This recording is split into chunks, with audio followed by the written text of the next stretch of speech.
Roxo Media House. From the Flying T Club studios at Roxo Media House, this is Frogs Today. We'll dive deeper into the new Big 12 TV package with Jon Heidtke and reminisce on great TCU versus Texas Tech memories with a trio of Horned Frogs. Plus, we learn more about the Red Raiders with a pair of familiar faces. And we'll check in with our panel of experts.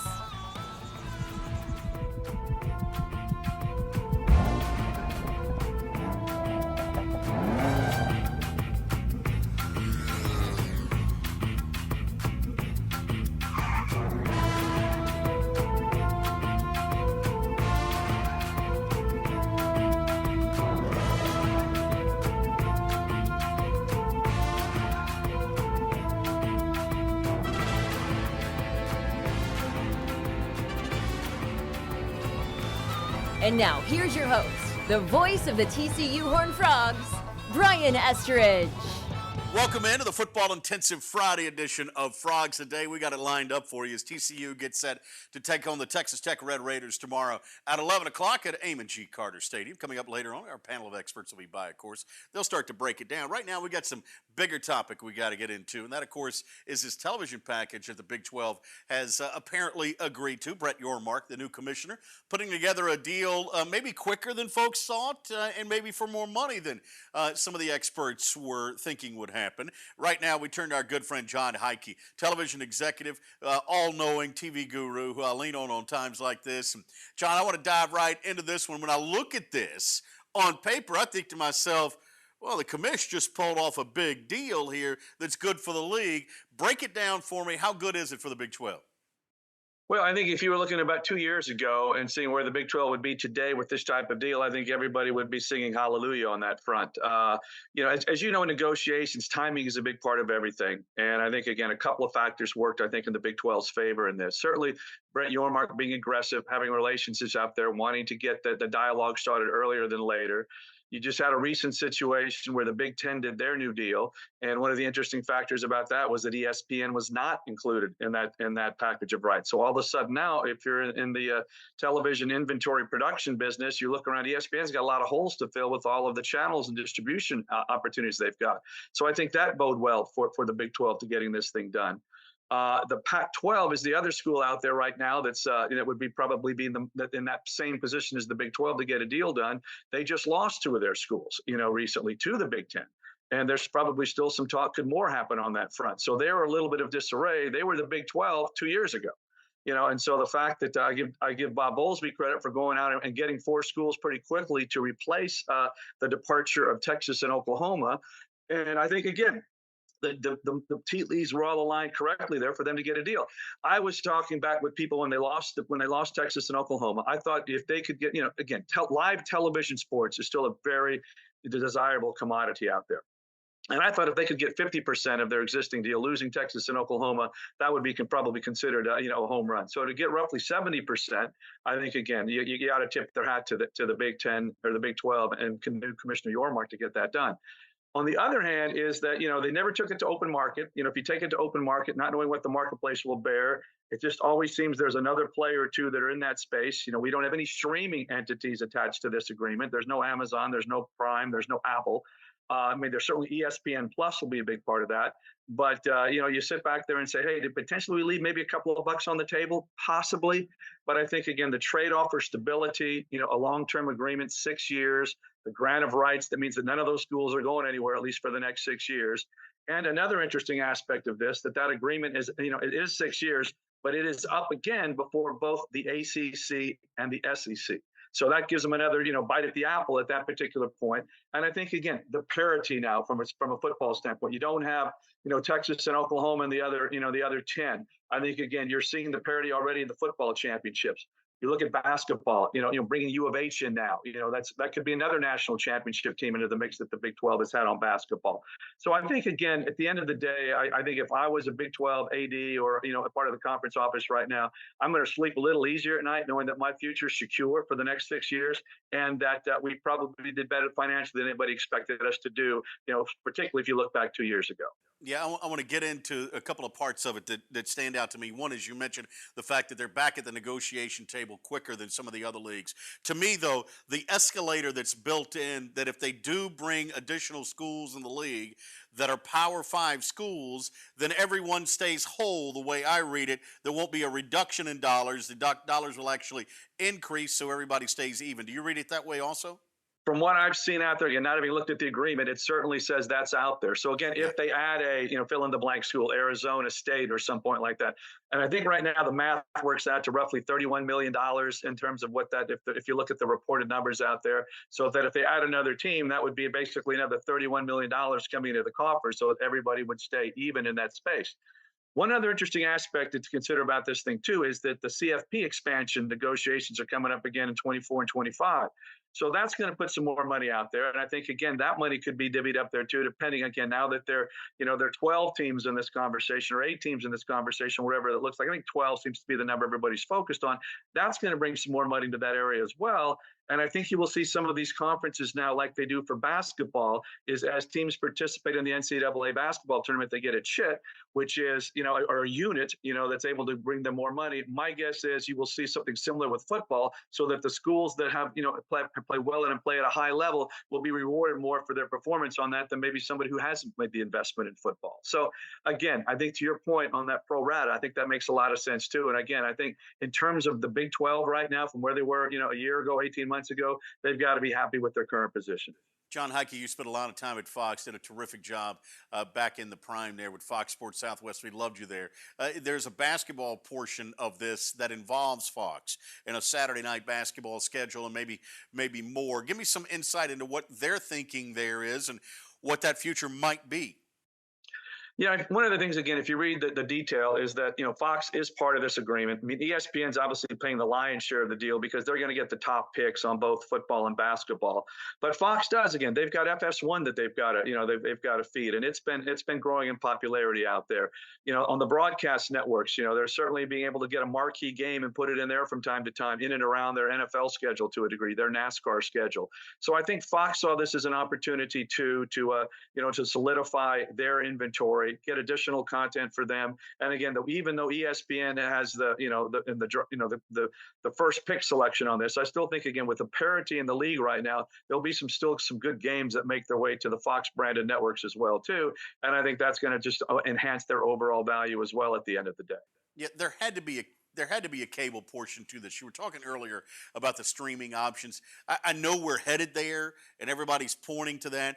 But my folks are in their 70s, and they struggle to find games on ESPN Plus. I think there still has to be a cable portion where folks can find it in a guide, put it in their DVR, and get to the games. If not, you're going to lose some T-shirt fans, I think, if you don't have that, right? No, and I think, again, much has been made of the demise of cable, what we like to call in the industry the cable bundle, and those numbers continue to fall, but they're still somewhere in the neighborhood of 70 to 80 million homes right now, which is significant. It's not 110, but it's still a big number, and for our age group, I'm still a DirecTV customer subscriber. So I consume the majority of my sports via there. I have the streaming services. But again, I do think, again, that cable bundle isn't going away. But if you're a Fox and you're an ESPN, some of the interesting things there is that you have to be able to start to pivot toward where those viewerships are and where that consumption's going. ESPN, I think, very aggressive. The third tier rights that we used to have with TCU back in the day when I was at Fox. Yep. My guess is all those roll into some level of ESPN Plus distribution when this thing is all said and done. It's for them to do that. And so I think, again, from Fox's perspective, if you look at it, they don't have a streaming service right now. They've been focused on we're going to do our cable bundle and our linear bundle, and we're going to put all our eggs into that basket. And they're going to let all the other streaming services kind of shake things out and see where they come out. So I think, again, that's been a prudent decision for Fox at this point, because those who have invested heavily in streaming haven't quite seen the return on their investment yet. Will it come? My guess is it will eventually. But again, if you're going quarter to quarter and you've got to satisfy shareholders, it's a little bit harder to justify some of those expenses. ESPN, obviously, as part of the Walt Disney empire, probably has a little better chance to hide some of those costs in there, and find an opportunity to grow there. But I think it was interesting, again, that Fox doesn't have a streaming piece on there. And I was curious to see that if there will be, my guess is most of the streaming in that agreement will end up on ESPN Plus, but I'd be curious if there was an opportunity for them to maybe sub-license some games at some point over that 6 years. There may be, haven't seen the contract, so we can see how that might play out over time. All right, so you're on the faculty there at Texas A&M now, John. Fitting enough to ask you this question. Uh, Give us a grade on this deal as you see it now from Brett Yormark. What would Jon Heidtke give him? You know what? I'd give it a B plus. I think again for everything that they needed to do and get done, and the stability factor, all of that's very valuable. The only thing, again, to maybe we moved it in A was would there have been an opportunity to generate a similar deal, deal a little bit further down the road, and maybe potentially get some more money via streaming service. But again, that wasn't a given. So again, I mean, it definitely very solid B plus. All right, you're always accessible. I do appreciate your time, Jon Heidtke. Terrific insight there into this TV deal. Thank you very much. Brian, always a pleasure, my friend. There he goes, Jon Heidtke joining us. We got a lot more to come on Frogs today as we look back at some of the great games between TCU and Texas A&M, or Texas Tech, I should say. I'm talking to Jon Heidtke. I'm thinking A&M. Yeah, some great games with Frogs. Bring them you back. like it? I know we had some good ones. I know. It's TCU and Texas Tech tomorrow. We'll relive some of those memories with three of the greats for the Horned Frogs when we continue after this timeout.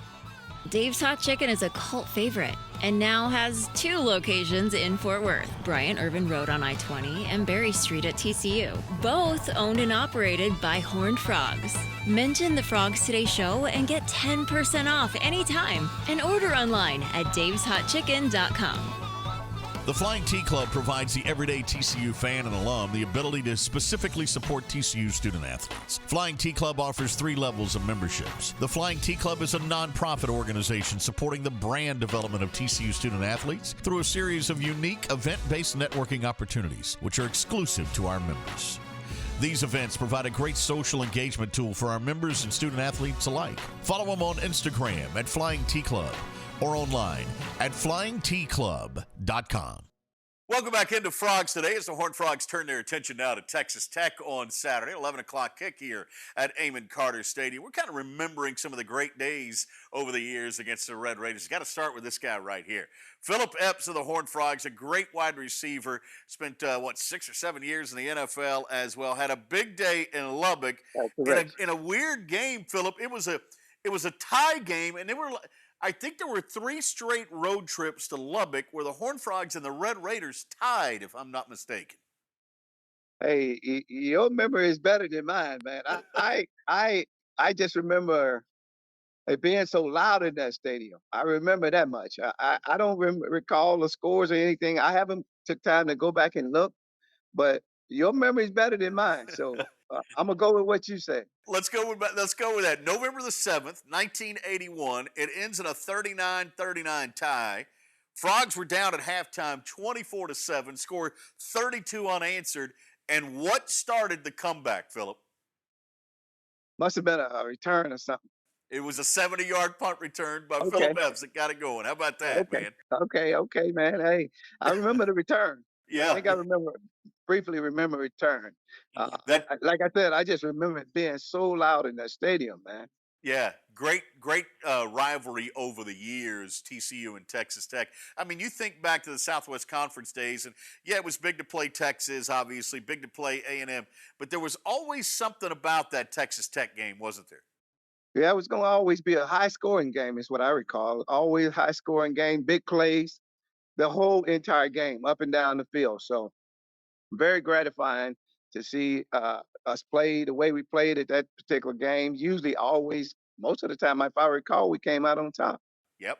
Had some success over the years. You came out of Atlanta, Texas, down in East Texas to TCU.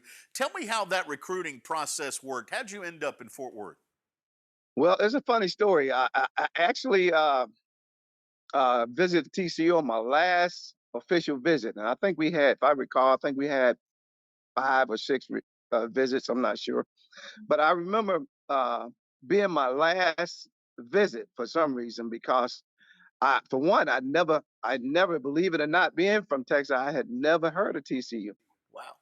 But the thing about it was, what made me really want to come is I was sitting down in my living room with my parents and Coach Frazier. He was the receiver coach at that particular time, and Coach Junko.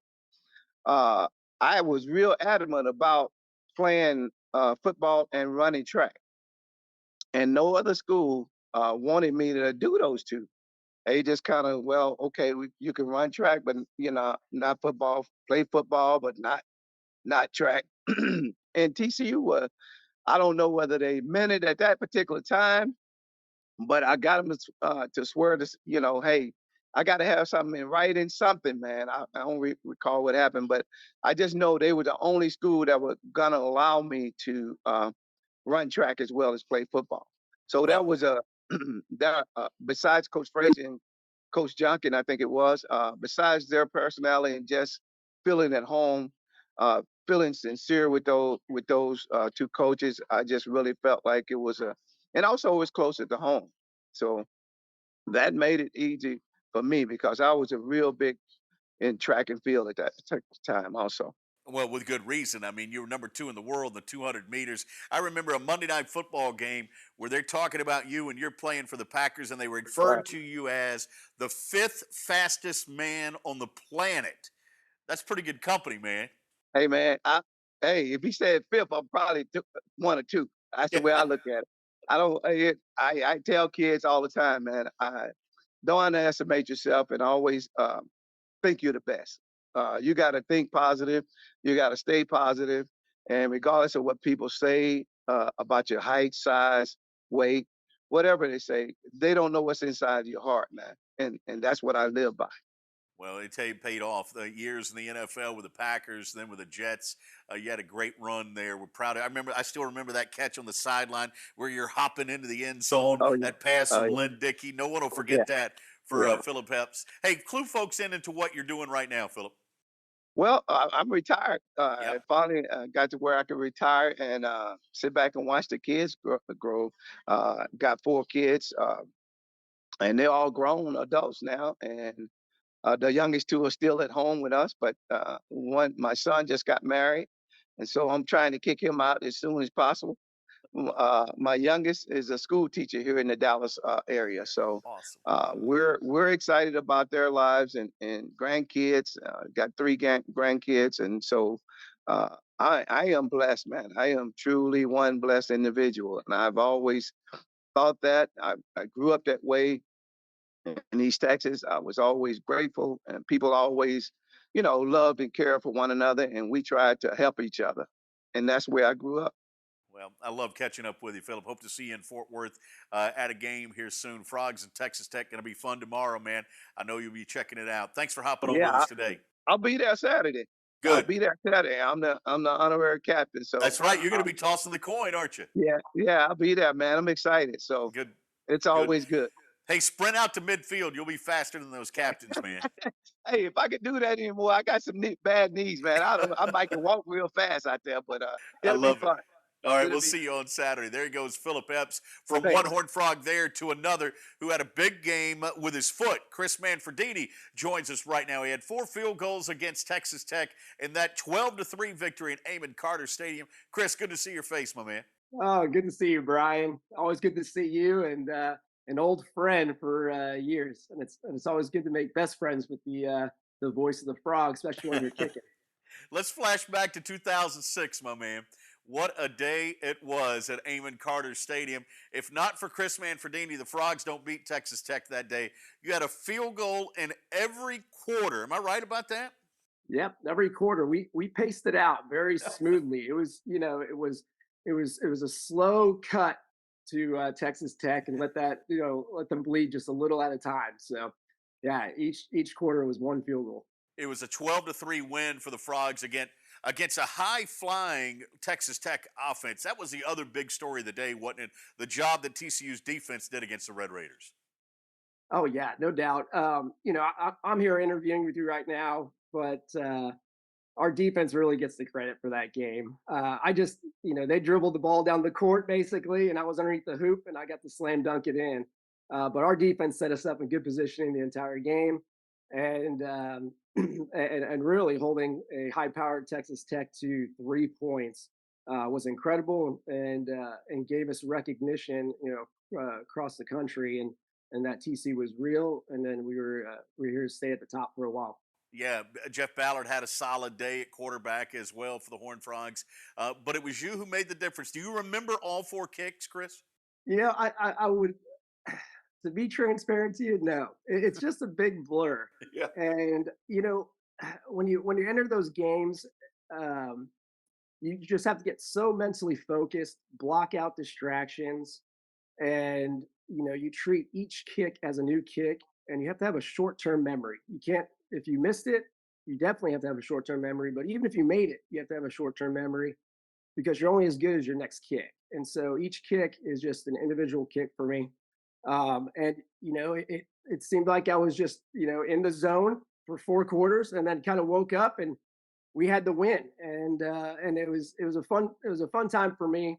But it was a great time for the TCU community. Growing up in Colleyville, Texas, and going to CHHS down the street here.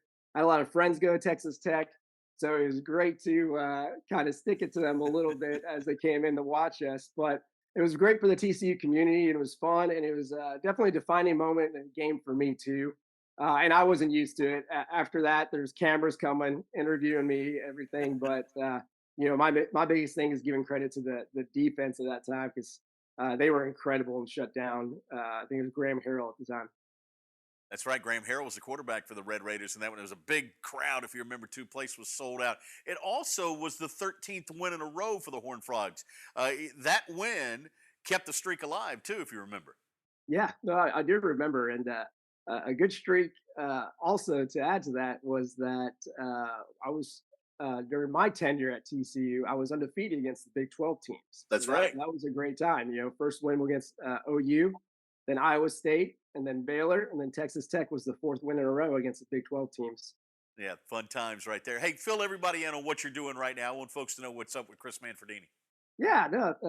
Well, right now, it's been great because I've been able to get back involved with TCU. I started a company about 10 years now. It's called Mavich Branding Group. We are a marketing partner of TCU and a preferred vendor for all your apparel merchandise that you see handed out at the games.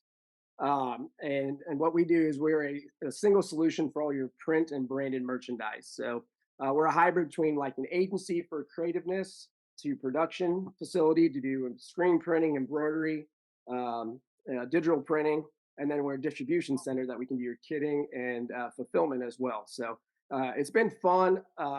Started from scratch, and we're in a great place right now. I got great people. It's the same thing about a football team. You have to surround yourself with great teammates. Yep. And that's what we're doing right now, and we're really we're doing a great job, and like I say, making some noise in the marketing and branding industry. I've seen a certain hoodie that's been popular as well from Mavich. Am I right about that? You're right about that, and people are gonna think I had this already. We had this stage, but it might have Yeah. been right here. Look at there. Hypnotoad. There's the Hypnotoad. I wasn't gonna make it. Yeah, I wasn't gonna wear it, be all advertised for it, but yeah. So we did the Hypnotoad hoodies for TCU football. Yep. And that's gone viral, and it's been great helping to support the fans get it. And I won't pitch the website if you don't want to. I want it. I want it right now. Yeah, Where no, can it's- folks? it's hip- Because folks want the Hypnotoad sweatshirt. Yeah, hypnotoadmerch.com. So if you I want your love it. Hypnotoad gear, you go there. But it's been fun, just supporting the TCU football, the athletic program in general, but TCU Yeah. football specifically, because since that's close to my heart. But it's been great just getting back involved with TCU. And I encourage everybody out there, if you are a TCU alumni, do what you can to get back involved. And the school's only as good as the alumni and how much time we put back into the school that gave us so much. You got a beautiful wife, a couple of little kiddos at home. You're doing great, man. We're awfully proud of you. Yeah, Thanks for thank hopping you. on here, Chris. Thank you. He's the best. Chris Manfredini joining us. We go from the kick from Chris Manfredini, there were 4 of them, to the catch, which Aaron Green was a part of. You remember that one. We caught up with him earlier in the week as he was driving. Aaron, I'm not going to turn you in, though, my man. Yeah, don't turn me in. That wouldn't be good. But all is well, man. Thank you for having me. I'm excited to be here. All right, let's dive right into that play. Can you remember the play call from 2015 against Tech? Oh man, I do not remember the play call, but I do remember that we was in a trips left open set, and I was the second receiver to the trip side, and I don't remember the call. I just remember Doxson had a dig on the opposite side, and I had a slant. And I was coming under. I forget who was inside of me. It might have been Jarrison Stewart, but I had a slant, one-step slant, and it's funny because if you rewatch the film, I was open from the start. The play didn't have to be as hard, uh, but of course, boy, it, uh, it was a little high. Josh had got one hand on it. I know it's hard to even say that a pass is too high for Josh, but he was able to get one hand on it. He had like two people on him. The ball tipped. And the coaching staff all year, man, they put a huge emphasis on chasing the ball, chasing the ball. Even when you don't have it, when somebody's running with it, you should always be around the ball because when you're around the ball, good things happen. And man, it was just like clockwork, man. We had practiced it all year. Like I said, Josh usually brings those in, but it was a little too high, and I was around the ball, and I was able to. After that, it was all that was all she wrote. Yeah, but you had to work to stay in bounds too, though, man, with that catch. Oh yeah, I sure did. And the crazy thing is, I know they had to review it and everything like that, but on the field, there was no doubt in my mind that I was in. I knew that I had possession of the ball. I knew I had dragged my right foot. And I knew I was in, man. So I literally was probably the only one in the stadium that was just smooth breezing. I love it. Do you think about that game too? And it really propelled this team all year long to that great run. You end up in the Alamo Bowl against Oregon. We know what happened in that one. And you were on the field every week that season. Give me some sense as to Yep. the magic of that year and how that Tech game sort of set everything up for it. Oh man, that year was everything. I mean, we had somewhat of a Cinderella season the year before, and that following year, man, we were really just wanted to show the country that hey, we are for real. We were one game away from missing the playoffs the year before, and that following year, man, we came back even more hungrier. Every game was a little bit harder. We didn't catch anybody by surprise, but that's how we wanted it, man. We wanted to line up and and get people's best shots. And I have to say, man, that year was extremely fun. We lost two games, which a lot of programs would give their right arm to go 11-2. Yeah, But that year we felt like we could have went 13-0. And honestly, we still missed the playoffs by one game. true. Um, should had we had beat Oklahoma, I think we went for two before going into overtime, Right. and we played that game without Doxson and without Boykin, and we still almost had them, man. So those 2 years was nothing but special. It was a special group, special coaching staffs, and literally every week, man, was the funnest time of our lives, to be honest with you. And look how it ended too. That game against Oregon that folks still talk about to this day is one of the greatest comebacks in the history of college football. Absolutely, absolutely. One of the greatest games, one of the greatest comebacks. We dealt with a lot of distractions that week. But honestly, man, that game has taught me, and I'm sure other players as well, so much about life, man. Because sometimes you just gonna wake up in the morning and just get punched in the freaking mouth, man. And before you know it, you might have two flat tires and I don't know, and left your wallet at home. You don't know, but it can be equivalent to going down 31-0, And a lot of times when you get down like that, a lot of people will fold it up and, just pack it on up. Because remember, it was holiday season and all of that, man. But like I said, it shows the resilience, it shows the heart, and it showed just how bad we wanted it for not only ourselves, but each other. And, before we knew it, we ended up making, one of the best or and biggest memories of our football career. Yeah, no question. Aaron, give me some sense as to what it was like. I want to go back real quick before we let you go. What it was like going to Lubbock, playing at Texas Tech. It's a tough place to play. They get to come to Fort Worth this week, but that matchup between those two teams was always big, wasn't it? Oh yeah, absolutely, man. It it always helps that we don't really like each other.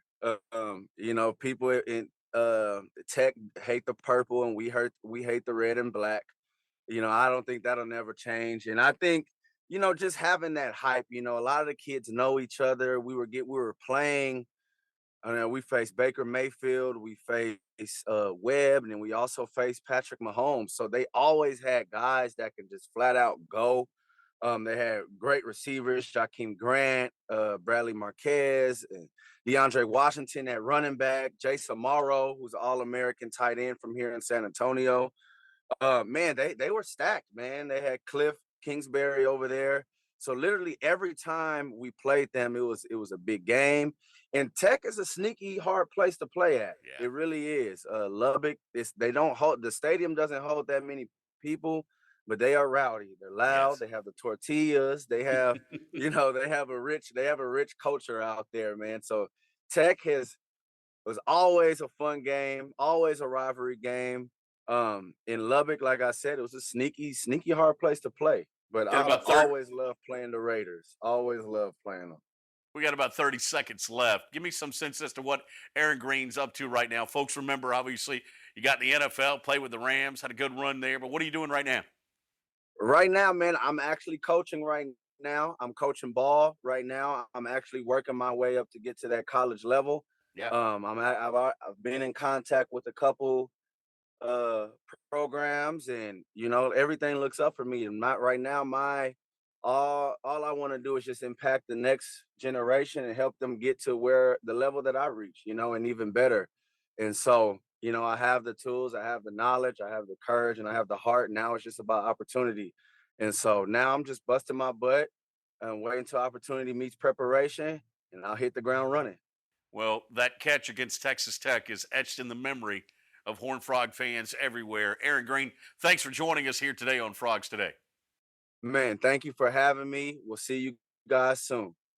There he goes, Aaron Green joining us here on Frogs Today.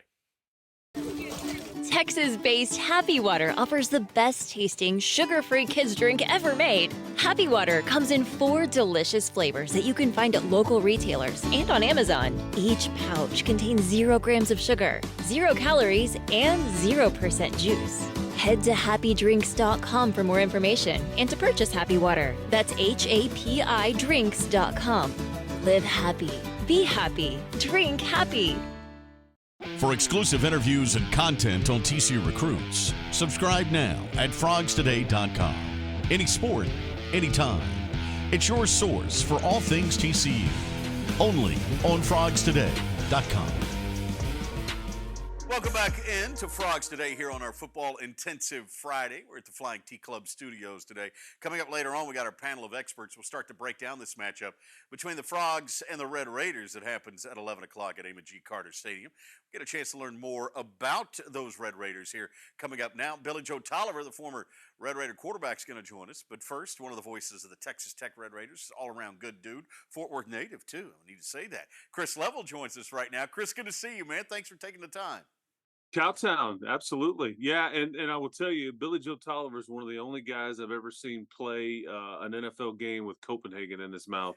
That is quite a feat, man. And that's straight up West Texas right there, man. Especially if you do it with a mouthpiece. If you can do both, that's really good, dude. Correct. Yes, Hey, absolutely. let's dive right into this team. 4-4, kind of up and down in the first year under head coach Joey McGuire. Give us the pluses, give us the positives out of Texas Tech right now. Well, Brian, I would tell you that up until last week, even in their losses, they fought. They would fight you. They're going to compete. They were at every game, and even though in some of the games that they lost, again, you have a chance to take the lead at the very beginning of the fourth quarter in Manhattan, Kansas, miss a field goal. You're in the game in Stillwater, Oklahoma until middle fourth quarter. You were down 20-0 at NC State on a Saturday night when they had their starting quarterback healthy, and you battle all the way back and kind of have a chance there. And so then last week you show up and it gets away from you in the last quarter. The common theme with all of those, though, is turnovers, just turning the ball over. And they're just simply, Brian, not good enough to turn the ball over, and they don't have much margin for error, and they can't, they're not creating enough, and they're also just giving it away way too much. I mean, there's a 12 is the difference between these two teams on Saturday. TCU's a +6, Texas Tech's a -6, but Yeah. that's the common theme. They'll fight you, they'll compete, but they just turn the ball over way too much. Well, let's start with the offense because everybody talks about Texas Tech's offense over the years, although this year might be a little bit different. But three quarterbacks at this point are all seeing playing time. Is that a good thing or a bad thing right now? Well, unfortunately, it was out of necessity originally, just because of injuries, and it's going on about a decade here where Mahomes had one year where he wasn't nicked up, but other than that, you've had multiple starters at quarterback for Texas Tech in the last decade because of injuries, and that's the same case here. And I think Tyler Shuck hurts his collarbone, out for 6 to 7 weeks. He's back now. Then Donovan Smith has a shoulder and a knee issue. He could have played in Stillwater, but I think they say, let's give the young kid a chance. Let's see what he can do with it. And now everybody's kind of back and healthy. And so now you're kind of trying to figure it out. But they made no secret. They're going to roll with the young fella. I think he's the future. I think he's the guy that they envision long term. But I still think you'll see Donovan Smith as well. So I think they kind of made that decision. You just feel bad for a guy like Tyler Shuck, who won this job not once but twice here at Texas Tech and has had season-ending type injuries both years. Barron's the guy you're talking about from Eastland, that freshman quarterback who can sling it, gets rid of the football really fast. It's interesting. Tell me if I'm wrong here, Chris. It feels like this offense is actually faster with the freshmen on the field, which is kind of that's different than what we normally see. It's what he's good at. It's what he's most comfortable with. And I think they're trying to protect an offensive line that's not great. You're trying to do what he is comfortable with, and you're trying to think some of the thought process out of his mindset too, and just like boom, boom. I mean, like let's get rid of it. And I thought against Oklahoma State, he got rid of the ball, threw it into the stands some. He did it against West Virginia. He got rid of it quick. Versus Baylor, they really had him slowed down. They had him kind of thinking, and he wasn't the same gunslinger that we had become to see in the first two games. And so that's just part of being a freshman, though. Guys, they start to get film on you, and they start to figure out what you can and can't do well, and they start to pick it apart. Yeah, folks focus on how fast they play and throwing the ball around. You got double-digit catches for about a dozen receivers. Run game though has been actually pretty good though. Had you get those two running backs combined for about 900 yards? Yeah, I think so. I mean, Roderick and Taj are just solid. They're not. I don't know if they're NFL type guys. They're just really good, solid college running backs. They're very productive. They're always available.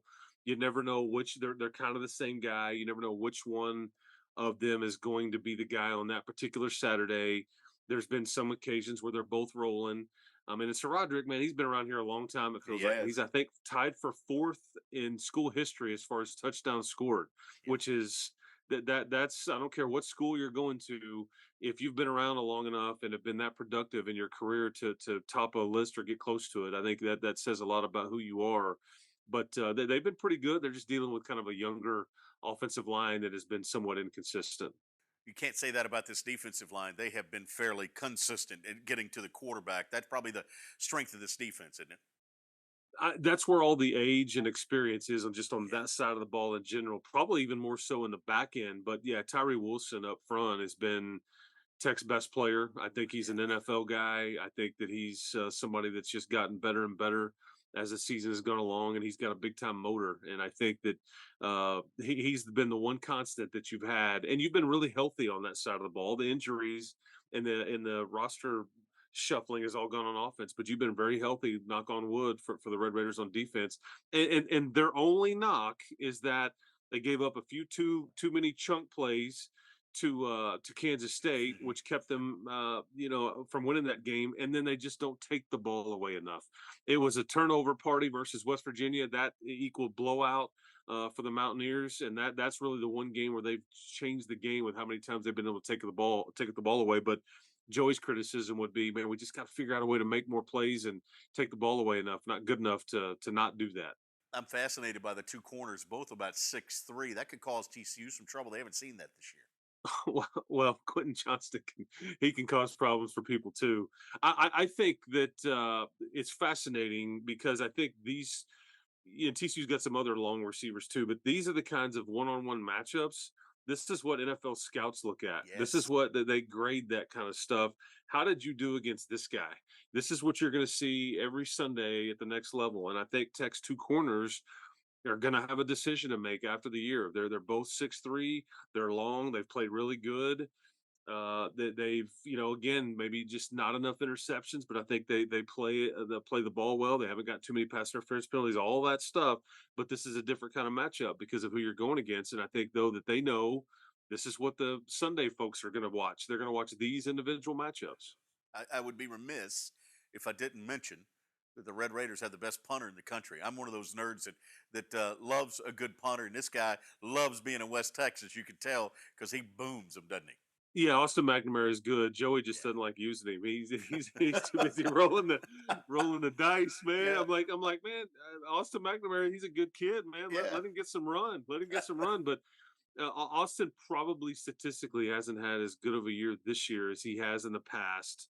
But he's got a strong leg. He's a very good athlete. I do think he's somebody that can probably do this at the next level. Yeah.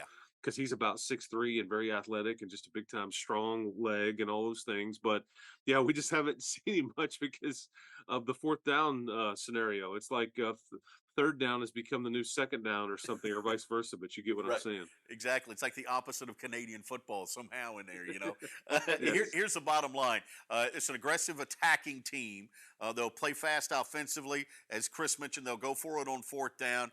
Defensively, that defensive front can cause pressure on a quarterback. Got big corners in the back end, so can create a real challenge for TCU. Let me ask you this, Chris, before I let you go. Tech is successful on Saturday if they do what? If they just stay away from the mistakes on offense. I mean, I think this offense can score and be productive. It's fairly balanced. They just can't, throw it to the other team. And I'm curious to see how Barron kind of bounces back from the scenario last week when he did not have his best game at all. He would tell you the same thing. Is his confidence rattled? Does he still remain confident? That's what it looks like. And then I think if you're Texas Tech's defense, if you can just avoid too many explosive plays, but TCU's good enough. They're going to get some of that. If you just can't get hit over the head repeatedly with explosive plays, you'll give yourself a chance because I think your offense can score when it's rolling. It's just, but they're not good enough to score, I think, with TCU if they're just getting those chunk plays going. All right, I love this rivalry, the battle for the saddle. We're going to have Railhead and Joe Tease in your booth for you just to get that Fort Worth fix because I know that's why you come home. Are you kidding me? Yeah. Don't mess with me, Estridge. No, I am kidding. You're messing with. Okay, I was about to say Yeah. you're messing with my heart, man. Don't Totally be playing kidding. that card on me, man. Yeah, You're the best, man. those Chris are Love. iconic places right there, man. You know it. Love you, brother. Look forward to seeing you on Saturday. Best to your mom and dad, too, here in Fort Worth. I appreciate it. Thanks, brother. Thanks for All having right. me on. From Chris Level, we go to Billy Joe Toliver. We're keeping that Red Raider family. Talking quarterbacks, one of the greats ever to play out in Lubbock. Billy Joe, thanks for the time here today. Yeah, Brian, thank you. It's good to be on. I should call you local product, Billy Joe Toliver, Star Telegram Player of the Year coming out of Boyd High School, right? Yeah, that was 100 years ago, it seems like now. You guys were loaded. Did y'all win the 2A title that year? Man, you see it on the water tower when you go through town, when you're heading to Lubbock. There it is, painted up and ready to go. Hey, I want to dive into a couple of different things. First off, TCU and Texas Tech coming up on Saturday, obviously at 11 o'clock. This series over the years had some great games. You were a part of several of those, and really kind of your coming out party was that game against TCU in your first outing against them, wasn't it?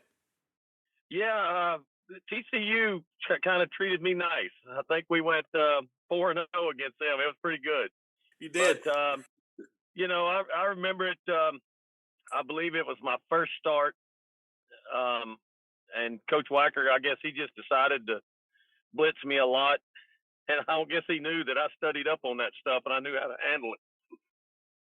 422 yards worth. I'd say you knew how to handle it. That ended up being like a 63-7 ball game. And then you had a couple of other ones. You had the 36-14 win here the following year in Fort Worth. But then maybe the most exciting one was the following year in Lubbock. You remember that one? 1-point victory. You guys had to come back, I think, in that one and win.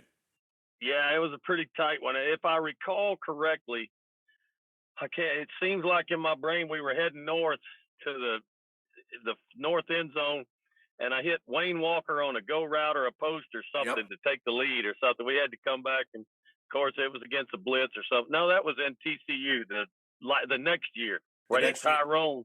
Yep. Yeah, but I think I hit Wayne Walker to win that game. He was really fast. He was a good player. Yeah, 36-35 was the final in that one. I mean, you guys had some great games. Was it a rivalry back then in your mind in the Southwest Conference? You had Texas and A&M. You had all these matchups. But was there a little something extra for you since you grew up here in the Metroplex?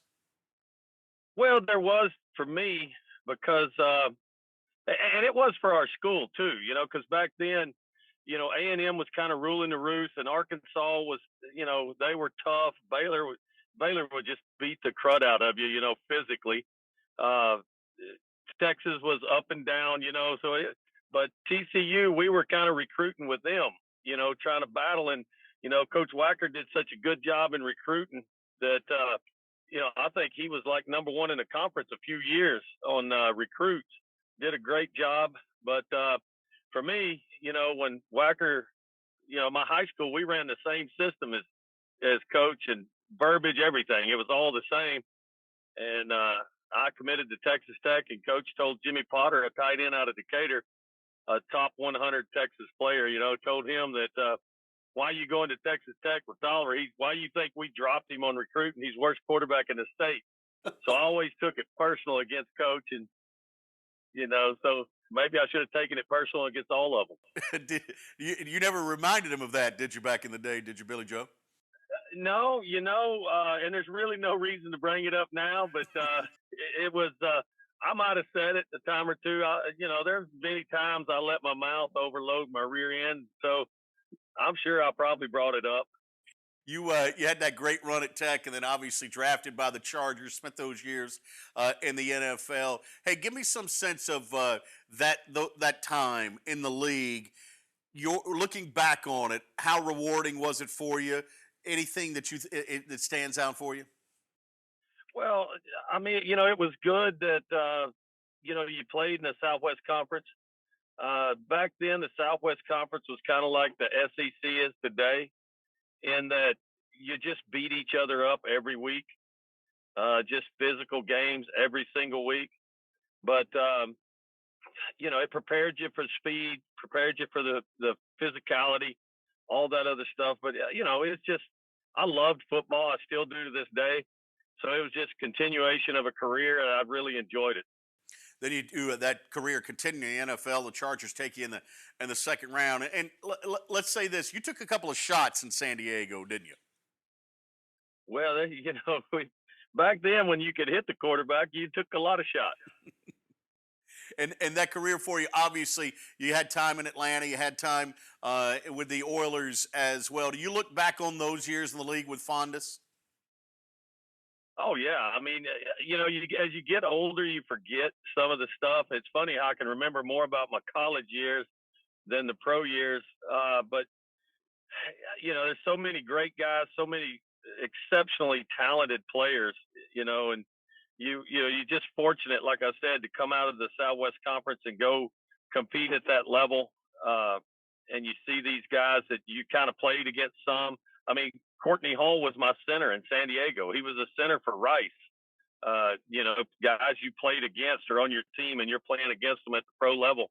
It was just, you know, if you love football, you love it. The NFL is the greatest game there is, as far as, you know, you want to get out there and compete, and every person on the sideline being situationally aware.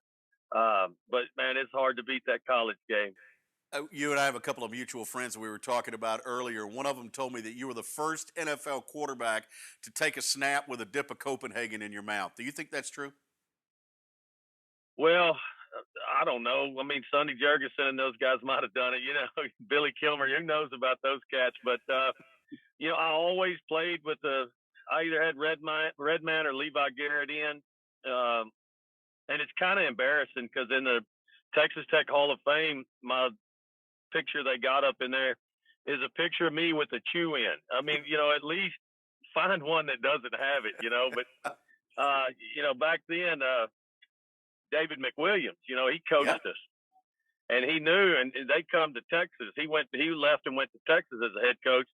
and he knew that I didn't wear a mouthpiece. I always chewed. And in a crucial situation in the game, he told the official that I didn't have my mouthpiece in. And back then, you had to wear it, or it cost you a timeout. So he knew I didn't have it in crucial situation, hoping it would get me out of the game. But I ran over there and stole Isaac Garnett's mouthpiece and then faked like I was using it. Billy Joe Toliver is with us right now. Hey, how's your golf game? There was a stretch there where you were the best celebrity golfer on that tour. How's it playing right now? Well, we've been really busy opening this new restaurant. This isn't burnt orange. You know, I don't want to throw up. It's just the colors of our restaurant and the brand, Small Sliders. But we've been so busy with that, I haven't played in probably 10 weeks. Wow. Tell me about your restaurant. Where are you putting it in at? We're here in Prairieville, Louisiana, right outside of Baton Rouge. Yeah. And what's the name of it when I'm driving through? Small Sliders. Oh, I like it, man. There'll be one in the Cowtown. We'll get one in Cowtown. We'll get one in Lubbock. We're going to attack all the, I don't even know what's called, the Big 12 areas. Yeah, I like it now. I love it. That'd be fun, man. Hey, tell me what you think about tomorrow's matchup, TCU and Texas Tech. What are you thinking in this one? Well, you know, TCU's, like I said, I've been busy, so I get highlights and things like this. I watch all the Texas Tech games, even if I have to catch them later. But I haven't seen a lot of it, just highlights. And then when you catch a game that, you know, I can't even remember, Fox Sports South, whatever it's on, they replay a game, I'll get to see it. But, man, what a dynamic offense Sonny's got going there. Riley comes in, and those guys, and, you know, no disrespect to the TCU athletes, but comparatively speaking in the state with your A&Ms and your Texas and your bigger name guys, Sonny's getting it done with basically what you would call, quote unquote, no-name guys. And he's going to be a force in the state in recruiting. And, you know, shoot, they may take the number one spot for people. And once he does, you got to watch out for him. Sonny's a great coach, and Riley's up there, and they are putting some points on it. You know, Dugan spreading the ball around, probably be a Heisman candidate. You got to hope so. I tell you, he's a big fan of yours. We told him earlier that we were going to be visiting with Billy Joe Toliver, and he just smiled. He said, "You're going to have fun." He's one of the best. Oh, yeah. I pay Sonny to say things like that. Billy Joe, he ain't making enough. He ain't making enough, right? Yeah. Hey, I really appreciate the time, Billy Joe. Pleasure talking to you. Glad things are going well. We look forward to catching up with you next time you're in the Metroplex. Hey, you got it, Brian. Thanks for having me on. And, man, our boys got our hands full, but we're coming to play. Y'all get ready for it. All right, brother. There's Billy Joe Toliver. We got more on Frogs today coming up after this timeout. Say hello to the water of tomorrow. Richard's Rainwater. Richard's Rainwater is 100% rain, refreshing, renewable, and the only ingredient we use in our water. Why rain? Because everyone deserves access to clean water, and rain is a 100% renewable resource available everywhere. Drink the rain. Save the planet. Shop now at richardsrainwater.com. Dave's Hot Chicken is a cult favorite and now has 2 locations in Fort Worth, Bryant Irvin Road on I-20 and Berry Street at TCU. Both owned and operated by Horned Frogs. Mention the Frogs Today show and get 10% off anytime and order online at daveshotchicken.com. The Flying T Club provides the everyday TCU fan and alum the ability to specifically support TCU student athletes. Flying T Club offers 3 levels of memberships. The Flying T Club is a nonprofit organization supporting the brand development of TCU student athletes through a series of unique event-based networking opportunities, which are exclusive to our members.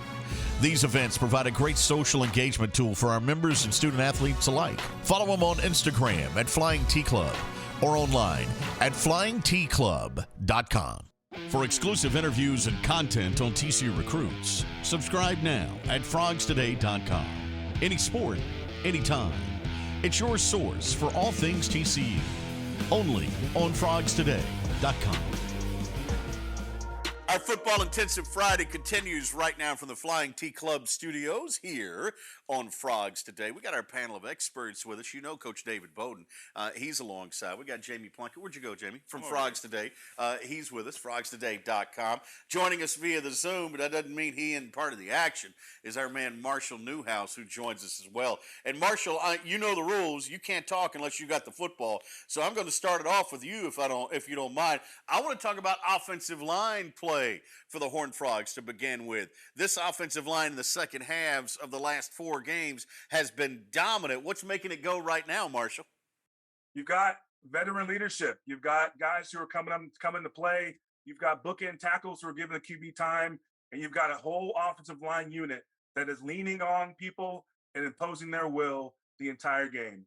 TCU has had some comebacks. They've had some slow starts, but you've got guys who are playing 4 quarters, and defense is starting to feel it. That opens up holes for Kendra Miller and Amari DiMercado, even Amani Bailey down the stretch. They're giving Max Duggan time to find his guys, and they're just playing stellar football right now. You look for them as they continue to stay healthy to improve as the season goes on.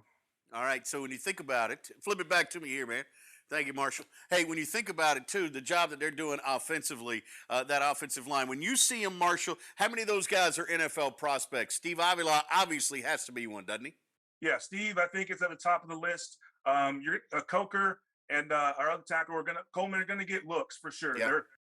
I walk past them and they're a little bit taller than me. They've got the size, and they've got obviously the foot quickness because they're blocking Big 12 pass rushers. So they'll definitely all get looks. I think Avila is at the top of the list. But you've got a group that plays well as a unit, and that's certainly something they're looking for at the next level. Yeah, you know who else? They're tall to Coach David Bowden, too, when he walks by him, aren't they? Those offensive linemen. Yeah. All right, let's talk about this offense of the Horned Frogs. Let's keep it going right now because they're rocking and rolling here. They're putting up some big numbers. Folks around the country have to take notice, don't they? They are. I'm not sure the playoff committee took notice, but when you look at that in the top 7, I know it's been big talk this week, but you look at the net points per play, meaning how much the offense gains per play, how much the defense gives up, all in that top 7.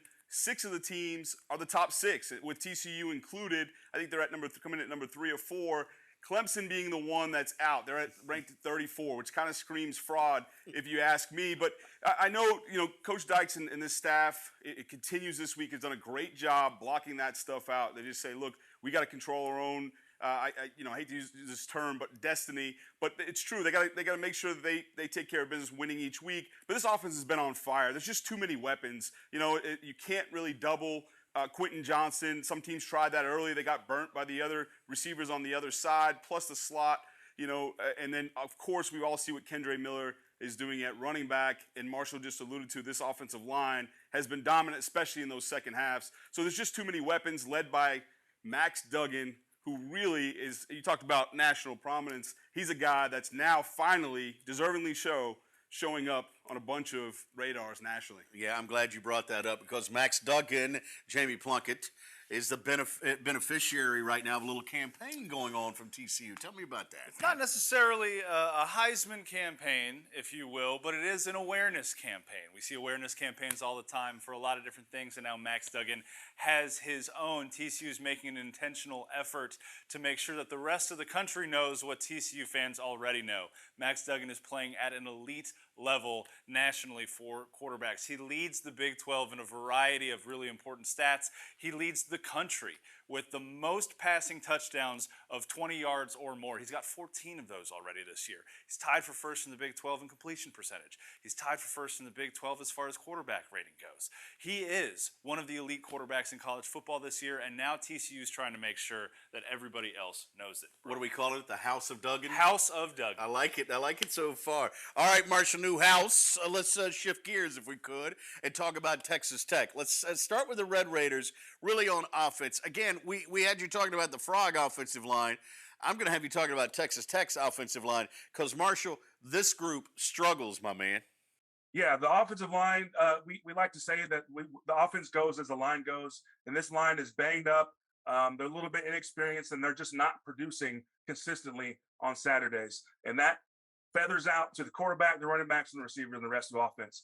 This is also a Texas Tech offense and team that is among the worst in the country in turnover margin. That is directly correlated to the pressure that these 3 rotating QBs feel, and that's directly coming from the offensive line being a little disjointed, underperforming, I would say, and not keeping guys off their quarterbacks, not creating enough lanes. It's funny because they're still scoring a ton, or at least producing a lot of yards, not necessarily scoring all the points. So there's things there. There's meat on the bone for them as an offensive unit. But again, consistency is the key. There's a reason they're under 500. And I look for that continued Saturday against TCU, but it's the prime crux in their offensive struggles. Let me ask you this. They play really, really fast. As an offensive lineman, did you like that? I liked it. Depended. If it was a team that we knew we needed to like simplify their defensive scheme, keep them vanilla, test their endurance and their conditioning, we love playing fast. We love getting the ball in our playmakers' hands. But as a unit that's struggling, if you go fast and you go 3 and out, or you turn the ball over, that is an onus that is shifted onto your defense. And that, as a total team game, is something you just can't have. So fast works when it's working. When it's not working, you're going to have some troubles as a whole unit. All right, I love it, man. Toss it back to me. There we go. All right, thank you now. Hey, you talked about them playing fast. I'm not so sure anybody in the country plays faster than they do, Jamie. Give us some sense of how quick this offense is. Oh, they got, TCU runs this drill in practice called team tempo for a reason, and most of the time we talk about it as benefiting the offense, but for a second here I want to talk about how it benefits the defense. It gets them ready to play a team like Texas Tech, who really loves to get on that ball, snap it quickly. They don't substitute a lot so that they can move quickly. The refs don't get in the way and allow the defense a chance to catch their breath and make a substitution as well. That team tempo period this week in practice for the Horned Frogs is going to prove to be really important, because what the intentionality of that is that they get up faster than they will in games. They're moving quicker than they will ever at any point in a game. And that's going to have this defense ready for Texas Tech's tempo on Saturday. It's amazing, too. They're actually faster with the freshman, Baron Morton, in their quarterback than they are with the more experienced guys. Shift gears now. Let's go to the defense of Texas Tech. This is probably the strength of their team, especially up front, Coach Bowden. Yeah, up front. Everyone talks about Tyree Wilson, who, Jamie talked about awareness campaigns. I want to start a vertically challenged awareness campaign for all the short jokes. Tyree Wilson does not have that problem. He's a little over 6'6", checks in at 275, playing defensive end. And when you talk to the players, offensive players, particularly on the offensive line for TCU, he's one of the names that continues to come up because, you notice him first on film, but he also has a skill set behind it. But really, when you talk about this front, the first thing that comes up beyond looking at Tyree Wilson, we saw him at media days, and he is a specimen, but is really the age of this group, right? So like they've been playing, there's a lot of football, there's a lot of quote unquote super seniors. In fact, there's 7 of them that are in that 2 deep rotation. 7, when I say super seniors, because of that COVID year, they now have an extra year of playing football. They also brought in a linebacker, Dimitri Moore. He's a guy that played at Cedar Hill High School under head coach Joey McGuire for Texas Tech. He went out to Missouri State. Before that, he was at Vanderbilt. But again, a guy who's a grad transfer. So they brought in a lot of experience along this defensive line. I think that helps them. It helps them do a lot on defense. They have to do that to keep TCU off balance. But a lot of times it's just too much. And it opens up, voids some zones, and they kind of get they don't gap out all the time, and I think TCU is going to take advantage of it this week. Now, linebacker Merriweather's got about 70 tackles already. Right. 2 corners are big at 6'3". I mean, the defense can cause people some trouble if they're sound, as you said. They can't make mistakes. All right, time to figure out what's going to happen on Saturday at 11 o'clock. Frogs and the Red Raiders. We start with our man, Marshall Newhouse. What's your prediction, my man? I have the TCU Frogs winning on Saturday. I think, again, I spoke about it earlier. Turnovers in this game and as a whole are what keeps you in games and then what gets you out of games. It's losing football when your margin is in the negative. Texas Tech is at the bottom of the country, and it's also an addition when you're playing turnover-free football on offense and you're forcing turnovers at the rate that TCU is. TCU is +8, which is top 10 in the country, and I think that's just something that can't be fixed in a week. Texas Tech, 4 or 5 turnovers last week. Rotating quarterbacks. It's just something that's going to continue to rear its head. You can't fix it overnight. I have TCU 45, Texas Tech 24. Ooh, 45-24, high-scoring game. You expect that out of these two. Coach Plunkett, where are you headed with it, man? I tend to agree with Marshall. Turnovers don't get fixed in a week, and the offensive line's not going to get fixed in a week either for Texas Tech. I think this is a really good bounce-back week opportunity for the Horned Frogs on defense. Joe Gillespie has spent a lot of time this week working with his defensive line to make sure that they're prepared for going up against this Texas Tech offensive line. For me, I think that TCU is going to continue their offensive streak that they've been on. They're one of the best offensive teams in the country. Bounce back week for the defense as well. I know Tech fans are hyped for this. I know they're tweeting cacti emojis left and right, but cacti emojis and complaining about ticket sales isn't going to help your football team on the gridiron. Give me TCU 41, Texas Tech 17. Ooh, okay. How about the Hypno Frog? Is that Hypno Toad is going to play a big role. I want to make sure. All right, Coach Bowden, a little option to you. What do you think here now?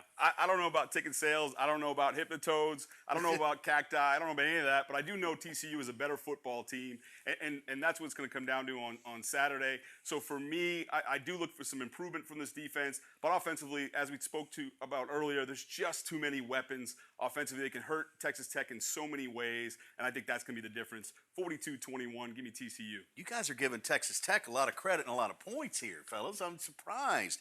This defense right now is upset. They're upset because they got called out by a committee member when you're talking about the college football playoff, who said the reason why TCU's not higher is because of this defense. Did they not see the second halves of these games? Did they just watch the first and leave at halftime? This defense got a point to prove. I like it bigger than that. I like it 34-3. Horned Frogs win this one against Texas Tech. This defense is going to rise to the occasion. All right, that's going to do it for this Football Intensive Friday edition of Frogs Today. Marshall Newhouse, thanks for joining us. We look forward to seeing you tomorrow for the pregame show. By the way, you might have a little special guest or two for you coming up on Saturday for that one. That'll happen before the game kicks off at 11 o'clock for David Bowden and Jamie Plunkett. Thanks for joining us this week on this edition of Frogs Today. Remember, you got to like us, you got to comment, you got to share, and you got to subscribe to frogstoday.com and to our YouTube page. Right now, we send you out of here with Marshall Newhouse going deep. Catch it, big boy. All right. Ball security. There we go. Frogs Today is brought to you by the Flying Tea Club, supporting TCU student athletes, and by Richard's Rainwater. Say hello to the water of tomorrow. Frogs Today is a production of Roxo Media House.